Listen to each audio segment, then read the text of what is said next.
So I am continuing here, week 5, on healing, what to expect, what it might look like. How do you know that you're actually healing? You know, for many of us, we think that healing is like having your pain taken away. No more anxiety, no more depression, no more substance abuse, no more anger, no more stress. But that's not healing. That doesn't mean that. I don't think the best way to measure healing is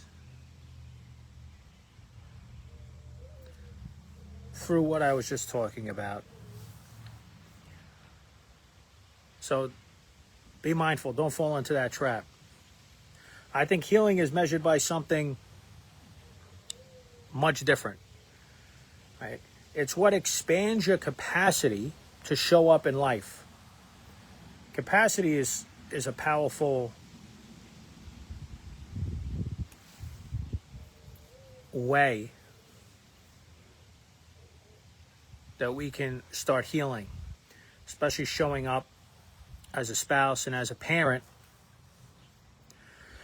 We want to build our capacity to love, to be able to grieve, to have hard conversations, to stay calm when someone else isn't. The capacity to enjoy life. Have fun. Break out that sense of humor of yours. Let loose. Enjoy yourself. So that's going to be our conversation. Because the truth is, and you know, when we're having many issues, we don't want to hear this, but life is hard. I mean, there's no magic pill in healing. I mean, that's why things like alcohol work, because it's the fastest way to taking life and whatever's getting thrown at you and just putting a halt to it all. Healing is slow. It's a slow process. It's lifelong. Sometimes they say, right, it's taking a step forward, 1 step back, 2 steps forward, 1 step back, 1 step forward, 2 steps back. It's this constant, you know, alcohol is just, you get a good session in and all of a sudden life, it's not that challenging for you right at the moment.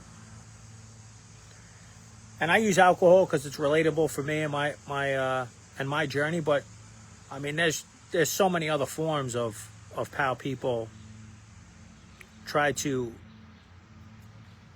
make their life easier. And there's all different types of addictions.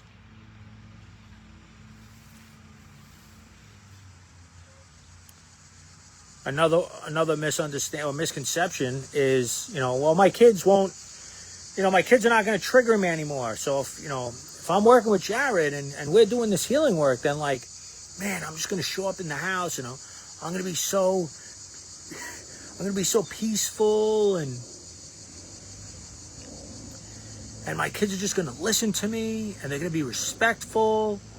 They're not going to push my buttons. Or your spouse, oh man, this is going to be great. You know, my marriage is going to get fixed, possibly saved. Oh, we're going to go back to how it was before the kids, before the house and the mortgage, and when you were just dating, and it was restaurants and traveling and eating out and watching a movie.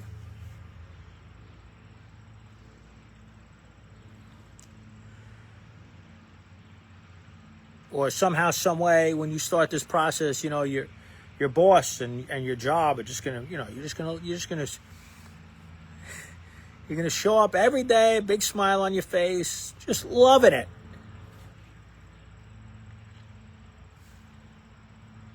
or your parents won't upset you, won't bother you anymore. You'll be able to talk to your parents about certain things, and they're just going to be so open-minded. And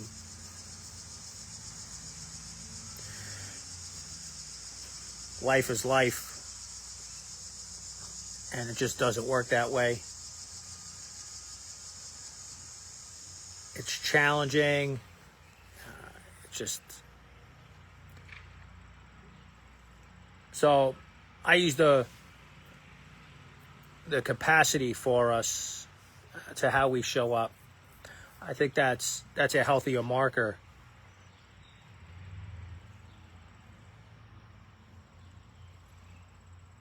Because when we start building a capacity in certain areas, and I'll describe them in a little bit, but we're able to respond to life just differently. We're going to be able to show up. We'll be able to respond to difficult people in our life. Because we all know, no matter how much healing work we're doing, people are going to be people. They're going to be traumatized. They're going to be sick. They're going to be unwell. They're going to lack self-awareness.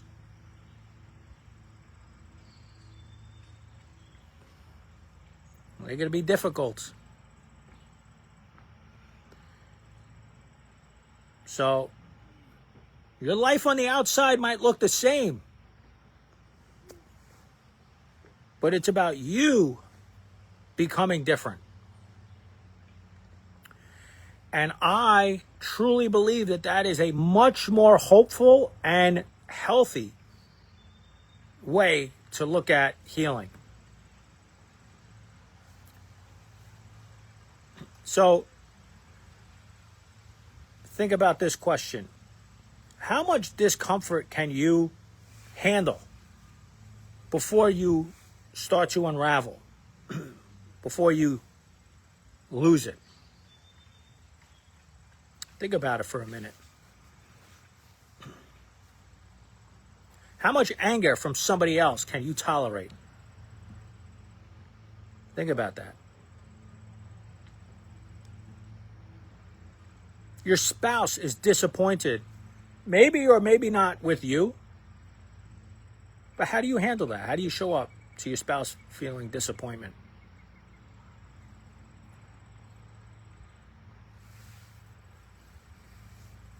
What about uncertainty in your marriage, in your parenting, with finances and life? How do you respond to that? How do you show up to uncertainty in life? What about sadness? How do you deal with sadness?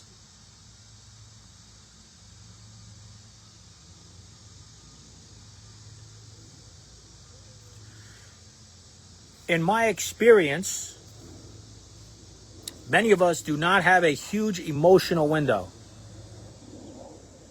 As soon as someone gets upset, we immediately want to get out of there, or we want to fix it. We want to make them feel better.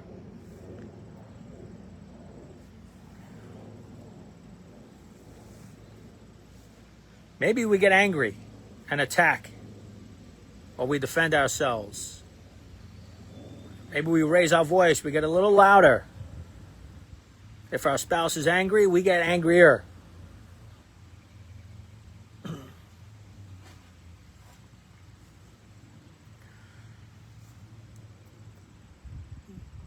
Or maybe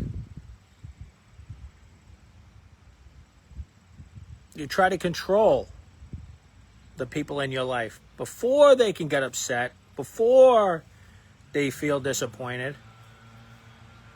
You're trying to control certain things in life so that maybe that doesn't happen. Now, I've talked about this plenty of times before. You're probably sick of it, but all right, we have parts of us, survival strategies that we use.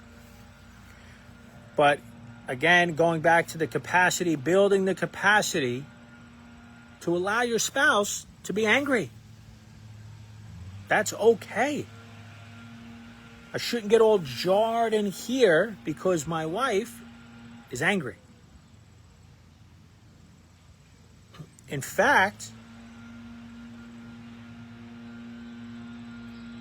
being on the healthier side, you'd want to get curious about it.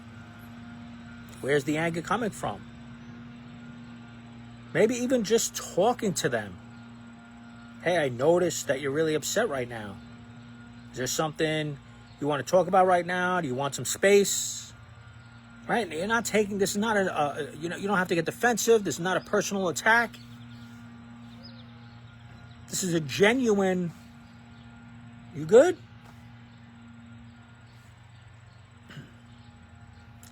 See, there's a lot of trust that needs to be within us in order to do that.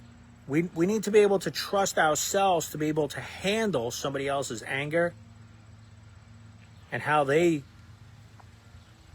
deal with their anger, right? If you say, hey, I see that you look really upset. You look angry. Is this something you want to talk about? And maybe your coworker or your spouse, right? Maybe they verbally attack. Maybe they start blaming you. See, we lose ourselves in that. We try to be nice, but clearly they're not going down that road. So, why should I? Right? Why should I be a doormat? I try to be nice and say, hey, what's going on? Anything I could do to help? And then it's like they're blaming me or they're attacking me. Once again, building that capacity, you still don't have to react to that. I know the pushback. I know that's like, oh, come on, dude. Come on. Your spouse is attacking you. I mean, verbally. You're telling me I just turn the other cheek and you'll learn, especially the more you get to know me, you learn that's not my style. That's not the way I don't know. I'm not telling you to turn the other cheek. I'm not telling you to become a doormat. I'm saying that you are capable enough, strong enough. Again, we got to build this capacity in you to be able to withstand somebody who's upset with you. And what I mean is, there are ways to handle that. Some of you right now in your head are like, yeah, I know. Oh, I know there's ways to handle that. What I mean is, you can actually just voice to them. Again, there's a lot of emotional safety involved in this.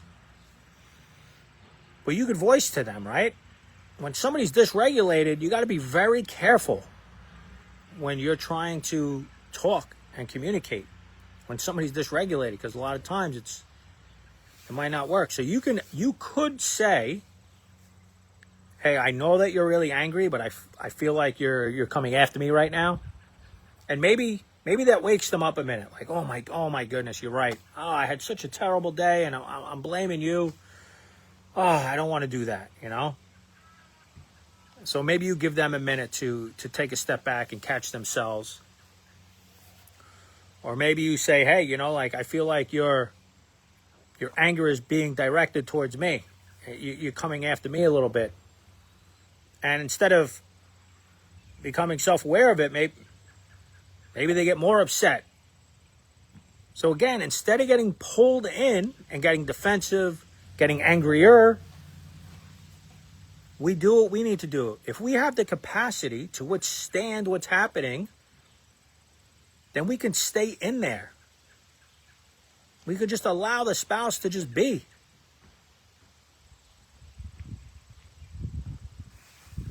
If we don't have that capacity, though, and we're starting to build it, but we're not there yet, then we need to walk away. Hey, I'm feeling attacked. However it is you want to word it. I don't mind listening to your day and sounds frustrating. But when you're not blaming me about it, right? So I'm gonna go, whatever, take a walk. I'm gonna go sit outside. And again, you're staying so in your lane, but and you could still even, maybe when your spouse eventually regulates and calms down, they come to you, and then you keep that door open, right? You don't hold it over their head. Oh, now you want to come talk to me.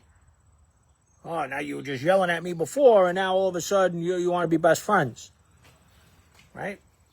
If they were hurtful, you don't have to hammer them over the head with it and hold it over them, one up them because you're right.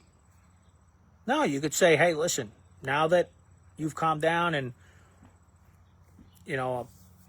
I'll listen to you about your anger, you did kind of come at me with some things and they were hurtful, right? You're sharing what happened to you, how you feel about it. It's okay to do that. Everything I'm talking about here, guys, is all connection. It's how we connect with our loved ones, right? I'm trying to understand my spouse, her anger, where it's coming from. And then at some point, if it crosses a line, I get to share about some things that were said that hurt me, that I didn't appreciate. And then she has to listen. And that's connection, right? We're trying to be on the same team with this. So building that capacity is going to go such a long way within your family. That this is the biggest thing about me, guys. For those of you that don't know me, I genuinely really care about families. I want families to stick together. Number one, I think I would love marriages to stay together. Realize it. And I also think for parenting as well. I want children to grow up with healthy parents so that we give them the best chance on an emotional and relational and spiritual level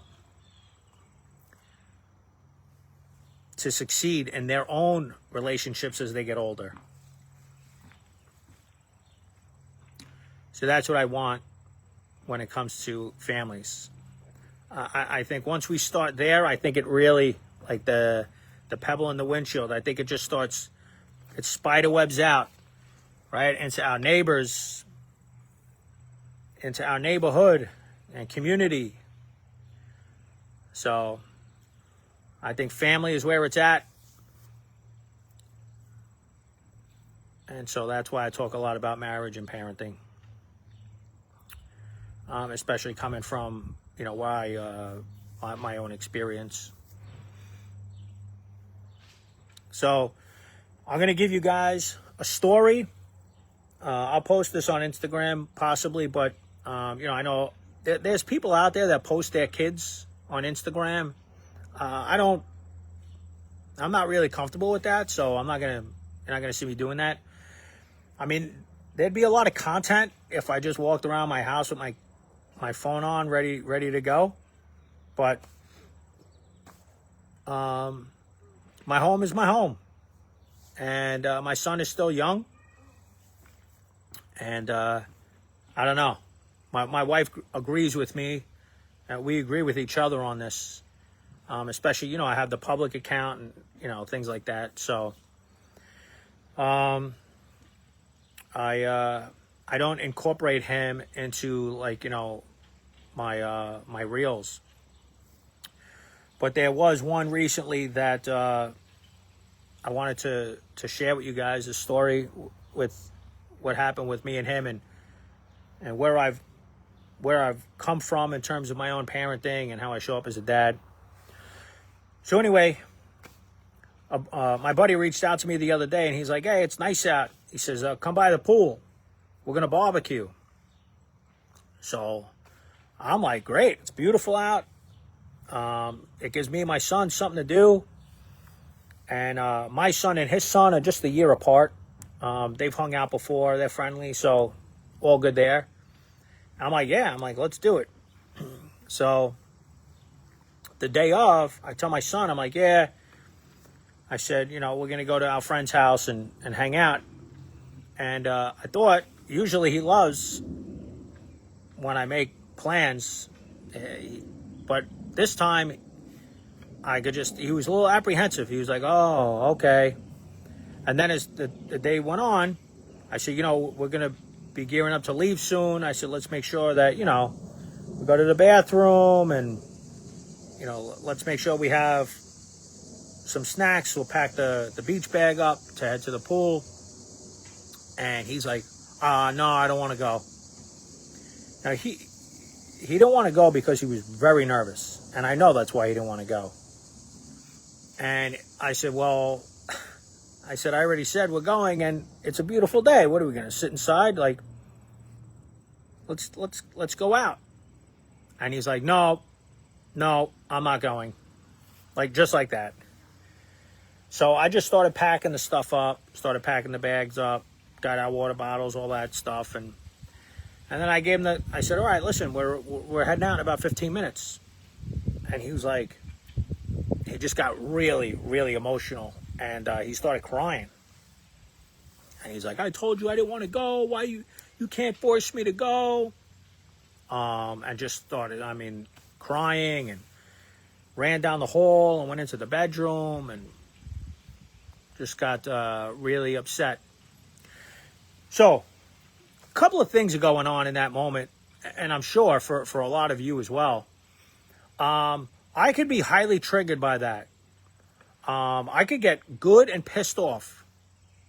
Right? Here I am, right, trying to give you a nice day, and you're getting upset and crying over here.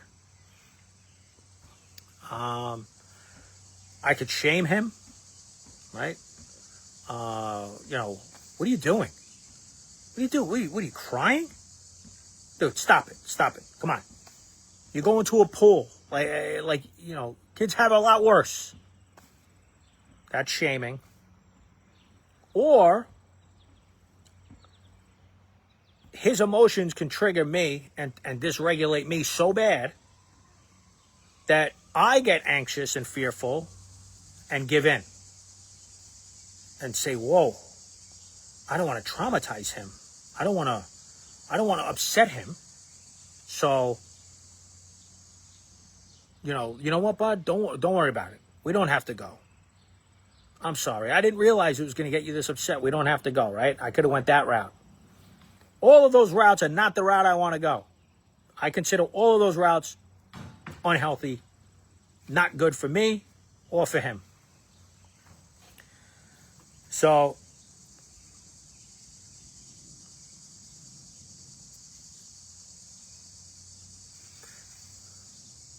he's got to come. I am big, and this is a good example for people if you eventually listen to this. I am big on feelings and validation and finding out what's going on in our inner world. But we also have to show up in life. We also have to take action when it's uncomfortable, when we're scared. And that's what he was. He was nervous and scared. And I love my son enough to not give in to him because he got really emotional and started crying. My train of thought was, I am not going to let his anxiety and his nervousness dictate his life. I want to help him build a capacity to show up to life. As fearful as he might be, as scary as it might be to show up to this pool where he only knows the one kid and he might have a bunch of his buddies there. That's what he was nervous about. And so I told him, get in the car. And he got in and he, the glaring looks, he was angry at me. He was really angry at me. I was the worst dad ever. Again, if I'm not doing this, guys, I can give in. Right? He's triggering my fear, my anxiety. Oh, you know what, buddy? Don't worry about it. We don't have to go. I'm sorry if I upset you. I don't agree with that. Right? Because I'm feeding the wrong tiger. I don't want that for my son. I want my son to feel anxious and show up. I want him to know that he can have a lot of nervousness and still be able to. I think that's where confidence comes in too. And I've talked with many parents that do. I just want my kid to be confident. But we undermine our child's ability to be confident. We don't realize we're doing it. You know how many parents would do what I talked about when it comes to shaming their kid? What are you, crying? Dude, I'm taking you to a pool. Get out of here. Go put your bathing suit on and stop it. That's shaming. You're not building confidence that way. Or I give in. My child's emotions overwhelm me, and I let him dictate how the house gets run. That is not how confidence is built either. Confidence is built in what I said. Your kid is nervous. They're uncomfortable. They don't want to do it. Expose them to it. Let them work through that. But we are so scared about harming our children that we give in way too much sometimes. And again, I'm not speaking about every parent. I'm just talking about myself and, you know, the small circle of parents that I've come across over the past couple of years, especially as a coach. By the way, we get to the place and he tells me I'm not getting out of the car. Right? So now, I know what some of you are thinking. Now I can really just go after him. But I didn't. And this is the work I'm talking about. I stayed in my emotional lane the whole time with my son. Now, I wish I did that years ago. I wish I could go back in time and started doing that. I wish I could do that even more often because I still fall short sometimes with him. But I stayed in my emotional lane. I didn't get pulled in to his anger, his hurtful words to me. I don't like you, Daddy. This is why I like Mommy around. I don't have to. Am I really going to go at my 8-year-old son? Like, is that where I'm at in life? Where I'm like, it's like a guy in the bar that's like, testing me? Where I got to go back at him? Unfortunately, I've come across plenty of dads that do this. It is like they're in front of another man in a bar and things are popping off. He's my 8-year-old son. If I'm taking what he's telling me personally, I have to find help. I need to talk to somebody. I have to find somebody, such as myself, who understands this. Men, you should not be out there attacking your sons.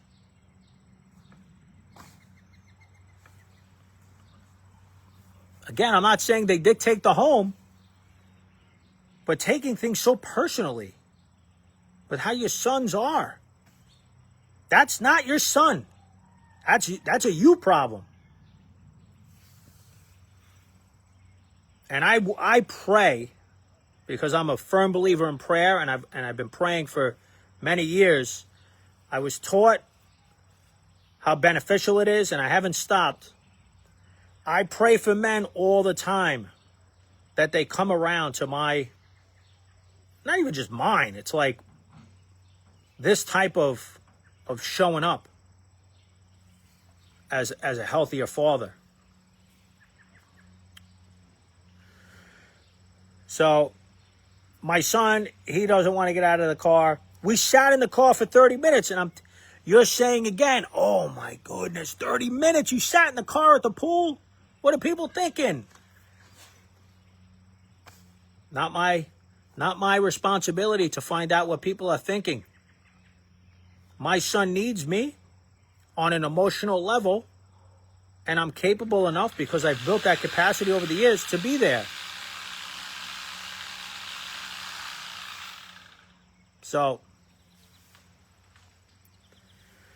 after 30 minutes, he finally gets out of the car, And then his buddy comes over and they go off fishing for a little bit, and it broke the ice for him, and he came back, and there was about 12 or 14 kids, and they started dividing up teams. They played this huge soccer game. It was great. My son got involved, and he can play soccer. He's got some skills, so he got out there, and the kids respected him because he was playing decently. And you know how good that felt for me? Because I didn't go about it by just berating him, punishing him, shaming him, throwing fear into him. And I didn't just give in and allow his anxiety to dictate how we live life. Anyway, we get in the car, and he says, Dad, that was the best day I've ever had in my life. Now, obviously, he's a kid. But he goes, can we come back again? Can you text your friend so we can come back here again? Talk about getting emotional. The best part is, right, sitting in a car for 30 minutes is ridiculous. He gets home. He's telling my wife all about it. He's so proud. He had this great day. And he goes, Mom, he goes, you know what's wild? He's like, I sat in the car for a half an hour with Dad, just sitting in the car. So he knew. He was aware. Sometimes I don't give my son enough credit for how much he knows, how much he is aware of, how smart he is in terms of life. So that's the kind of work I do. That's the kind of coaching I do with others.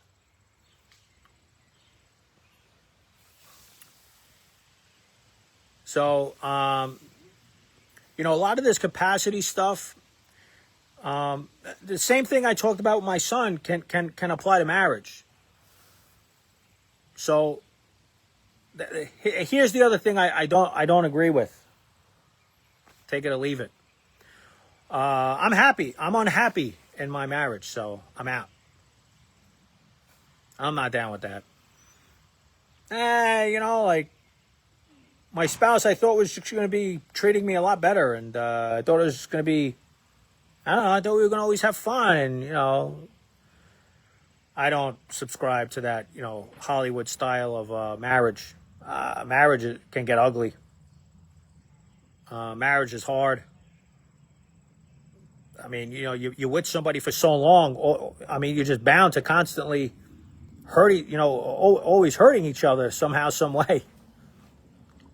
Especially when you're not doing any of this. We're not taking care of ourselves. Our anger can go from 0 to 100, and maybe we aren't setting healthy boundaries for ourselves, so we're losing our own self-respect and peace of mind. And maybe we're just full of resentment with our spouse. So that's difficult. But again, I'm a believer that a lot of this can get worked out. Even take your spouse is unhappy. Okay, well, how are you showing up? That's how I view it. That's how I look at it. Well, my wife, behaves like this. Okay, well, how are you dealing with it? Well, I don't like when my spouse says this. Okay. Again, how are you handling that?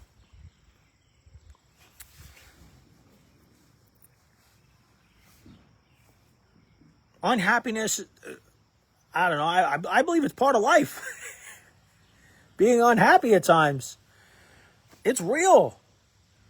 Life is rough, man, especially getting older. So sometimes we're building the capacity to allow our spouse to live. And if that means they're unhappy because of life circumstances, that's not your job to fix it. I also don't believe it's our job to run away from it either. Marriage is the real deal for me, right? There's a commitment there. So Now, I know there's plenty of people out there that are going to be like, whoa, so well, my spouse is abusive. Are you telling me I should just stay in my marriage? Truthfully speaking, I don't know many marriages that are not abusive. That's just the truth. Right? This depends on what kind of abuse we're talking about. But hey, you're with somebody 10, 15, 20 years, 30 years, all the time, building a life together. If you haven't been abusive to one another, I'd be curious. Not I'm saying this is what we want all the time, but I mean, come on. Be realistic when it comes to this stuff.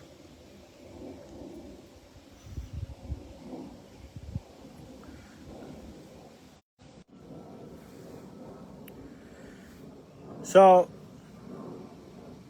emotionally healthy relationships, right? Can I stay in this conversation without getting angry, without becoming defensive, without, storming out? Do I have the capacity to have this conversation with my spouse because to them it's important?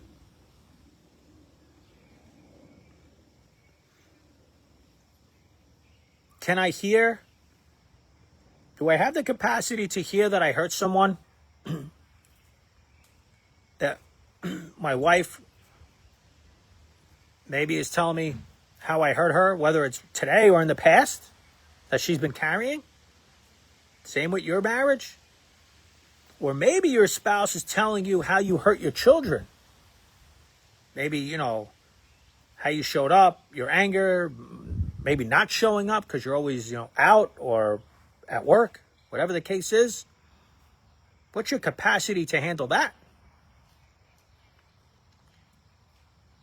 without collapsing into shame, feeling bad about yourself?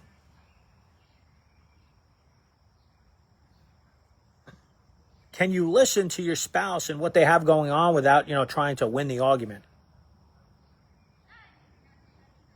Can you remain connected even though you're feeling uncomfortable about some things? See, that's healing. We're building a emotional capacity. That goes a long way.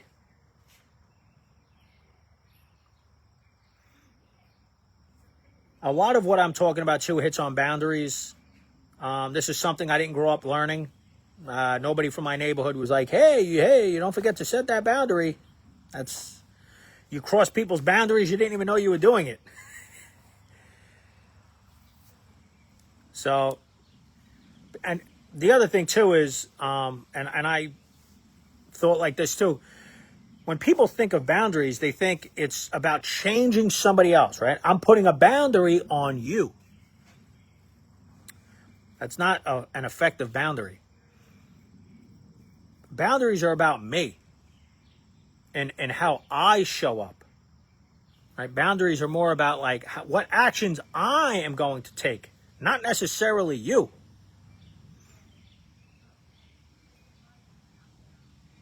So,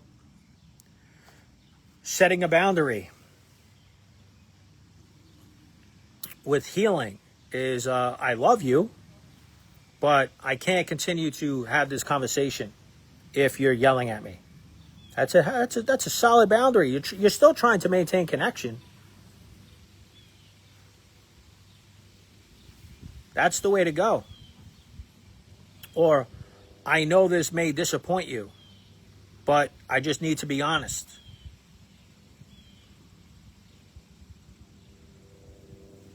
Well, I understand that you're upset, and I'm willing to talk when we're both ready to talk, right? When you are regulated enough, and I see that, and I can feel that safety, and vice versa, then we can talk about it. The key here is not trying to control your spouse or your kids' emotions. Right? That's where everybody's horns lock.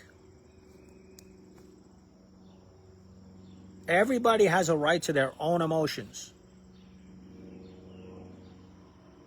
I don't have to agree with everything. You know, my son getting really emotional and saying he doesn't want to be around me anymore, like, he's allowed that. People are allowed, you know, you're allowed to feel nervous. That's okay. It's like we've been trained though to not be aware of it, to not accept that about ourselves, to not voice it. But what my thing is we can build a capacity to be like, yeah, I'm nervous, and I'm still going to take the action I need to do. I'm still going to break through that fear. The other thing about healing is, you know, not everybody is going to be happy. It's not all about, you know, nobody's ever going to trigger each other again. That's it. We're all healing now. I wish all this healing work I've done over the years was just like that. But healing is learning to stay true to yourself. That's the key. Stay in your emotional lane. Stay true to yourself, even when someone is not. Even when someone is dysregulated. Even when they're not staying in their own emotional lane. How well do you do that?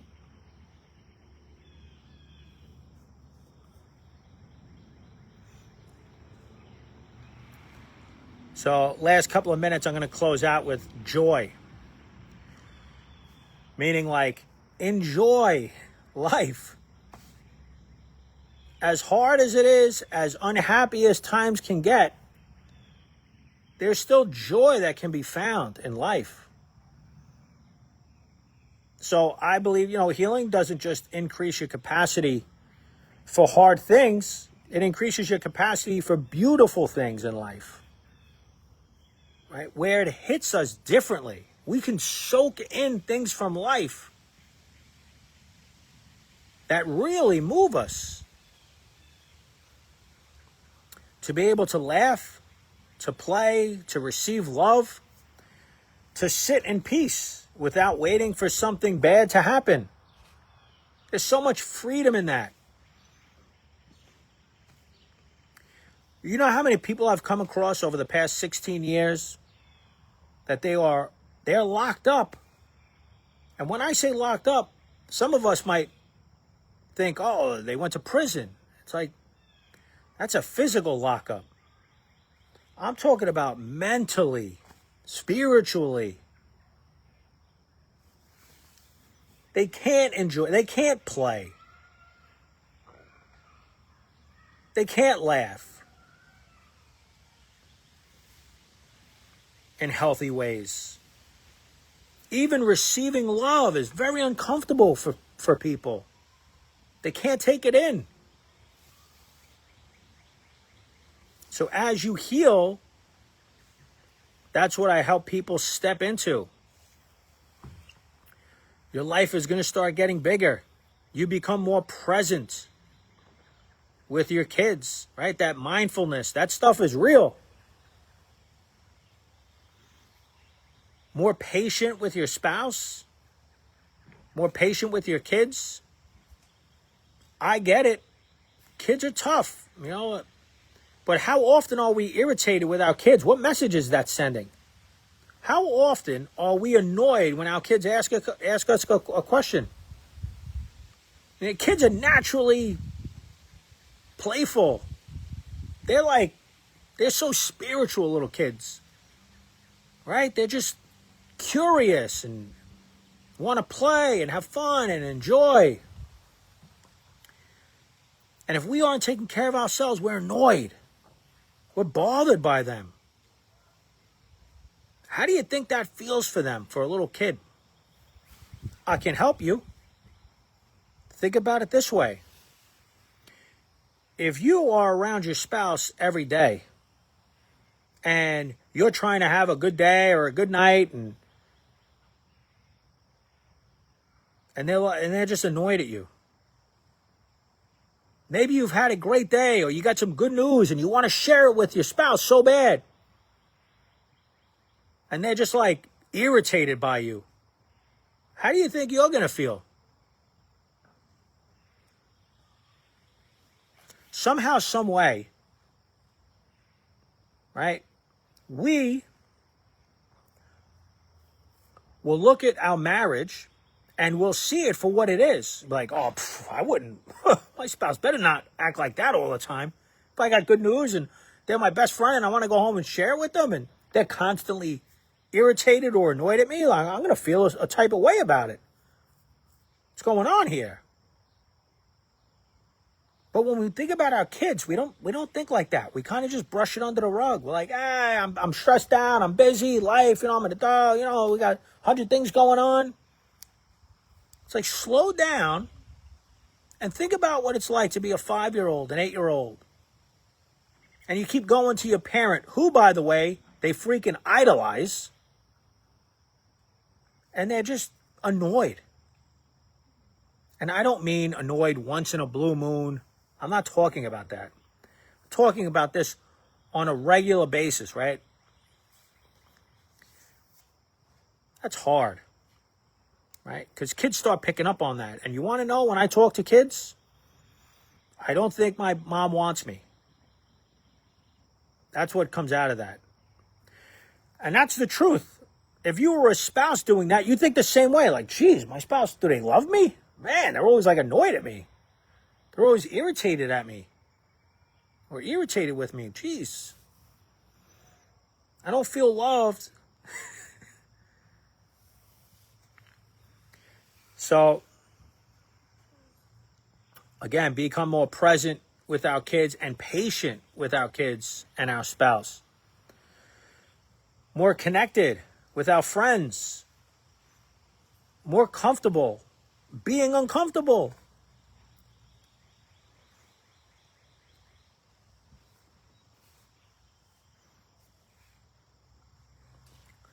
So instead of asking yourself, how do I stop feeling uncomfortable? Instead ask, how do I become the kind of person who can stay present through discomfort without losing myself or blaming others? How do I stay in my own emotional lane even though I'm triggered, even though I'm uncomfortable? That's healing.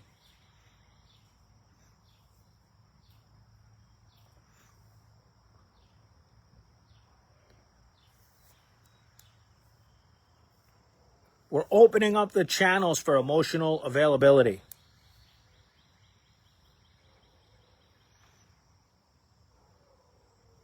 So many of us are pulled outside of our homes.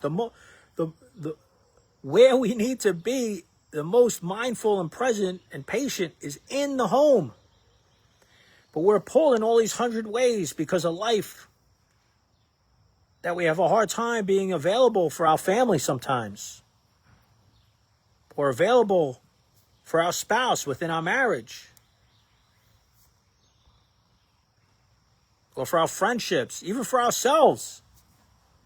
Some of us, one of the things I work on is that inner critic. We are really, really hard on ourselves. But when your capacity grows, your life grows along with it. And that's beautiful.